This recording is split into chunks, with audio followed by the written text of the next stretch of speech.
माधवरा entertainment के नव नव ऑडियो वीडियो सबसे पहले देखबाक लेल हमर चैनल के लाल बटन दबा के सब्सक्राइब करी आ घंटी के निशान के जरूर दबाओ।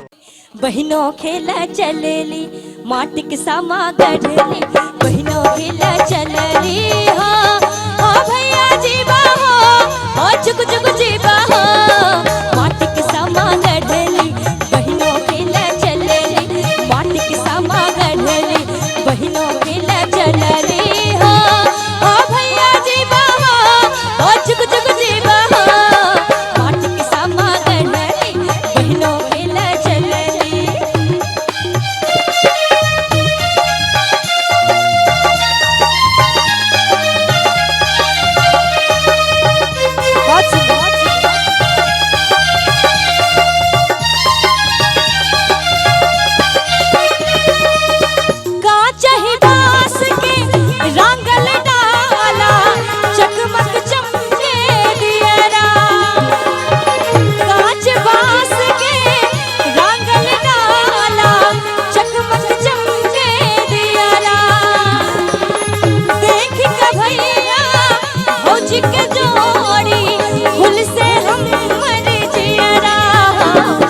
चुक चुक जीवा हो